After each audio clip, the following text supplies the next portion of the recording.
Messieurs, bonjour. Bonjour. Bonjour. À ma gauche, Jean-Claude Baudin, charpentier romane. À côté de vous, monsieur Didier Sauvage, Stora Enso. Est-ce que j'ai bien prononcé? Stora Enso. Stora Enso. Et avec vous, on va parler, on va se poser une question. La question est de savoir s'il y a une complémentarité entre panneaux ossature bois et CLT, panneaux CLT, ou peut-être une concurrence. Déjà, je voudrais une petite définition des deux. Qu'est-ce que l'ossature bois et qu'est-ce que le panneau CLT? Alors, je ne sais pas qui veut me répondre là-dessus. Je peux peut-être vous dire ce que c'est que l'ossature, parce que nous, on en fabrique. Donc, l'ossature, c'est un panneau vide, composé de montants et de traverses, assemblés en usine, en général cloués. Ensuite, il y a un panneau de contreventement dessus qui fait sa stabilité. Et puis, l'avantage, c'est qu'on peut le remplir d'un isolant. C'est un système constructif assez économique. Et sur le CLT? Le CLT, à la différence de l'ossature bois, c'est que c'est un panneau plein en bois massif à lamelles contre-collées croisées. Donc on peut également l'utiliser de la même façon qu'on utilise l'ossature bois, sauf qu'on vient y ajouter un complément d'isolation par l'extérieur de préférence. De préférence par l'extérieur. Aujourd'hui, on construit beaucoup en ossature bois, plus en ossature bois, plus en CLT, ou est-ce que c'est finalement des marchés assez équilibrés? Je crois que l'ossature bois représente 75% des systèmes constructifs bois utilisés en France aujourd'hui dans la construction bois. Ça existe depuis déjà peut-être 40 ans, je crois. Ça a commencé dans les années 70, 80 en France. Donc le CLT est arrivé dans les années 2000, 2005, donc c'est beaucoup plus récent, ce qui fait qu'aujourd'hui, la part de marché du CLT, des produits qui s'apparentent au CLT, donc on va parler de panneaux massifs, c'est plutôt 5% aujourd'hui, je crois. D'accord. Et ossature plutôt maison individuelle et petit collectif, et CLT plutôt immeuble plus important, ou on fait aussi de la maison individuelle, monsieur Baudin? Effectivement, je pense que le CLT, ça permet de monter en hauteur plus facilement, de par sa stabilité, etc. Donc on en trouve beaucoup sur des bâtiments à étage, par exemple. Mais il y a aussi des maisons. Il y a aussi des maisons. Alors, on va partir sur notre sujet. Notre sujet, c'est de savoir s'il y a complémentarité ou pas, et savoir s'il y a concurrence. Première question, on va l'évacuer tout de suite, d'après ce que j'ai compris en préparant. Est-ce qu'il y a concurrence entre les deux modes constructifs bois? Chacun votre tour. De mon point de vue, non. Ça peut arriver sur certains projets. Mais en fait, en fonction des désirs, des visions de l'architecte, du projet en lui-même, on a parlé de projet en multiniveau ou pas, de la capacité de l'entreprise qui est choisie, c'est-à-dire de ses compétences et également des désirs du client final. Je dirais que plusieurs systèmes constructifs peuvent être choisis. Et parfois on associe même d'ailleurs plusieurs systèmes constructifs. Et aujourd'hui, j'ai envie de dire qu'on a souvent... on a beaucoup d'exemples où l'ossature et le CLT sont associés efficacement. On va y venir avec un exemple, mais vous de votre côté, est-ce que vous voyez une concurrence? Est-ce que vous possible? De mon point de vue, il n'y a pas de concurrence.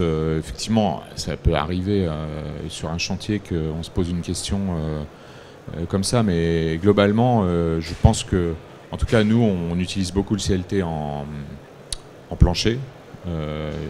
Et puis comme on a une usine de fabrication de panneaux, on est plus tenté de faire des murs en ossature. Donc je pense que ça fonctionne très bien.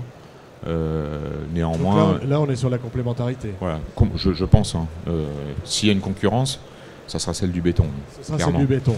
Là, l'avantage peut-être de ça, de faire cette complémentarité, c'est de faire tout bois. Oui, c'est ça, c'est-à-dire qu'on va n'utiliser que le matériau bois avec la rapidité qu'on connaît et en filière sèche.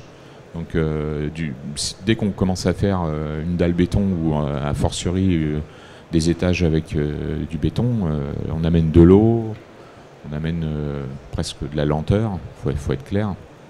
Oui. Oui, je voudrais aussi parler des tolérances qu'ont les corps d'État Différents corps d'état, le fameux maçon voilà, le maçon ne travaille pas avec les mêmes tolérances que le charpentier qui aujourd'hui a investi depuis déjà quelques années sur j'allais dire des outils de production qui permettent d'arriver au millimètre, et c'est dommage. Ça peut arriver qu'on arrive avec des choses qui ont été bien pensées en amont, de devoir les redécouper parce que on n'a pas réussi à bien communiquer, à bien faire avec la maçonnerie. Béton, avec la maçonnerie. Ça arrive encore malheureusement, et du coup le fait de travailler en CLT et en ossature, on parle le même langage si vous voulez. Donc voilà, c'est pour ça que c'est un autre argument qui fait que ça peut marcher. Ouais. Alors, vous avez un exemple de réalisation à Paris, si j'ai bien compris. Est-ce que vous pouvez nous expliquer en fait où on a mis le CLT, où on a mis les panneaux, pourquoi on a fait ces choix de faire cette complémentarité, on va dire, entre les deux? Voilà, on avait un investisseur qui voulait construire dans Paris, dans une dent creuse, dans le 18e, un immeuble R+6 pour faire des studios étudiants. Et c'est rigolo parce qu'il a demandé à un bureau d'études de faire un comparatif sur le même bâtiment, donc le projet de l'architecte, en béton et en bois. Parce qu'il n'avait pas d'a priori, c'était un investisseur, il voulait savoir. Et c'est intéressant parce que le bureau d'études en question a donc dit, bah voilà, le bois... C'était un bureau d'études indépendant de la filière bois. Absolument, non, clairement. Oui, non, et donc il a payé cette étude, et l'étude, elle est intéressante parce qu'elle dit, le bois, ça sera plus rapide, ça sera évidemment sec, propre, on aura moins de fondations, tous les avantages qu'on connaît du bois, quoi. Et du coup, l'investisseur, il a fait ce bâtiment en bois. Il a fait le choix du bois. Donc qu'est-ce que vous lui proposez comme solution constructive? Ça se passe comment entre vous et l'architecte et l'investisseur? Nous, on a fait une étude technique. Pour ça, on a travaillé avec KLH. Je ne voudrais pas nommer de marque. Mais ils nous ont bien aidés. Et je pense que c'est des gens qui ont défriché clairement le marché du CLT en France. Donc je pense que c'est bien de les citer. Et on a réussi à avoir un panneau de 95 mm stable au feu 1 heure.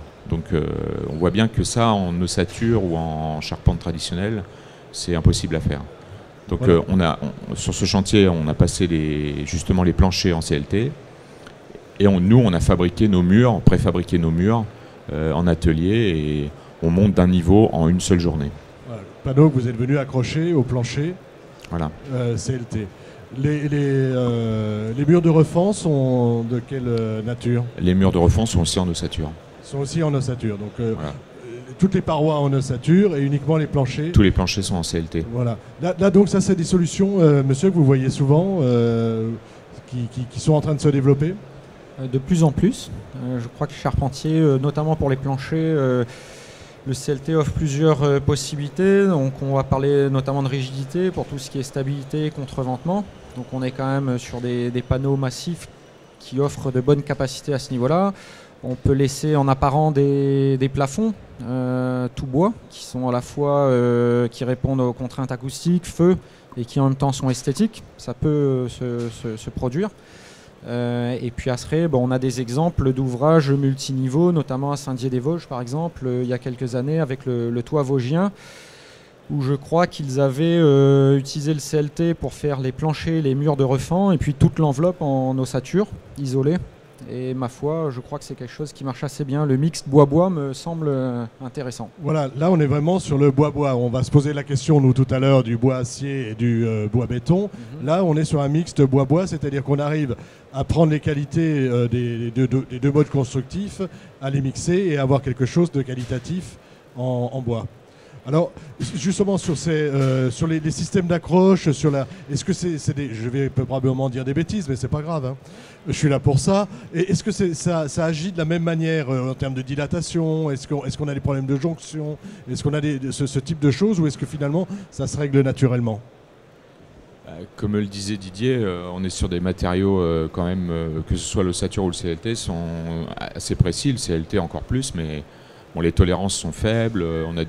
Aujourd'hui, nous, on utilise des matériaux bois massifs qui sont souvent du KVH, enfin des choses qui sont sèches, etc. Donc, on a un produit qui est stable. Donc, les connexions se font souvent par visserie ou à l'aide de métal. Mais voilà, c'est stable et il n'y a pas de souci. Il n'y a pas de souci. C'est rapide. C'est stable et rapide. Autre... Non, mais ce qu'a l'habitude de faire le charpentier avec l'ossature bois, il l'applique sur le CLT. C'est quasiment les mêmes produits de fixation. Et donc ça va très vite. Donc on ne change pas les habitudes, on va vite, on est léger, on n'a que des avantages en fait. Est-ce que vous voulez faire On se demande pourquoi on construit encore autant en béton. Oui, ça c'est une question. Pourquoi construit-on encore en béton? Alors, des idées, mais je ne vais pas les dire. D'accord. Donc une petite conclusion là sur ces modes constructifs. Est-ce que c'est quelque chose que vous sentez qui va se développer ou qui se développe?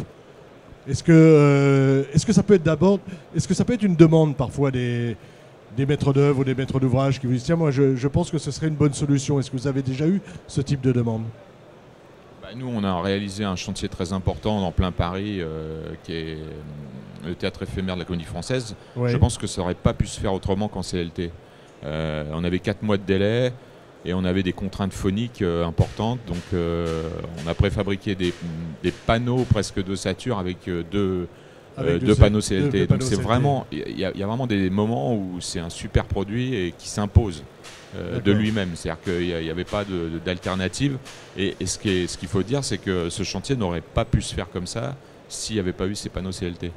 Donc, par exemple... Ça n'aurait pas été possible de faire un mixte, par exemple, là, avec une ossature? C'est-à-dire que pour tenir ces deux panneaux CLT, il y a une ossature, paradoxalement. Mais voilà, mais je veux dire, c'est un panneau, je pense, qui se développe parce que nous, l'entreprise, elle a à peu près 20 ans. Ça fait quand même 3-4 ans où tous les ans, on en pose un peu plus. Bon, c'est l'exemple de l'entreprise, mais je pense que mes confrères sont dans la même situation. Ouais, je pense. Et puis Didier pourra mieux en parler. J'imagine que vous en vend. Vous êtes bien placé puisque... D'une manière générale, je crois que les mentalités ont aussi évolué, changé, aussi bien chez le particulier que chez les décideurs politiques ou même chez les promoteurs privés. Je crois qu'aujourd'hui, ils ont envie d'offrir quelque chose de nouveau, de montrer qu'on peut construire différemment, d'améliorer le confort et surtout d'intégrer une dimension environnementale dont on n'a pas encore parlé et qui prend de plus en plus d'importance. Et le bois, que ce soit l'ossature, le CLT, ont un avantage considérable comparé à tous les autres systèmes constructifs, puisque, on ne va pas le réexpliquer maintenant, mais l'arbre stocke le carbone, etc. On peut recycler le bois, on replante les forêts, donc c'est quand même des choses qui collent à l'ère du temps aujourd'hui. C'est tout simplement le seul matériau renouvelable à l'infini. Alors je vais me faire l'avocat du diable, si vous permettez, et de la filière béton, qui nous dit mais le bois ça n'a pas d'inertie. Est-ce que quand je suis en solution tout bois, c'est-à-dire CLT et ossature, et comment je fais pour ramener cette inertie? Est-ce que c'est un vrai problème ou est-ce que c'est un faux problème? Est-ce que c'est du marketing? Est-ce que vous pouvez nous en dire un petit peu plus là-dessus? Puis ce sera la fin de notre entretien. Je veux bien essayer de vous répondre. Alors, il faut distinguer, à mon avis, le calcul réglementaire de l'ART qui implique qu'il faut qu'il y ait de l'inertie et après ce qui se passe dans la réalité, donc le calcul réglementaire qui est quand même très théorique au final, et la réalité. Et lorsque les thermiciens passent sur des calculs dynamiques, on arrive quand même à mieux valoriser les produits tels que le CLT notamment, qui offre quand même une certaine masse dans le bâtiment. On peut également ajouter d'autres matériaux complémentaires et en tenir compte, notamment les contre-cloisons qu'on fait en plâtre, ça peut être ça peut être des isolants qu'on utilise comme la fibre de bois, et tous ces matériaux ajoutés pour l'isolation ou l'habillage contribuent à amener de l'inertie dans le bâtiment. Et une dernière chose, il ne faut pas oublier qu'on a aussi des solutions de type bioclimatique qu'on doit aussi utiliser avant de penser uniquement à l'inertie.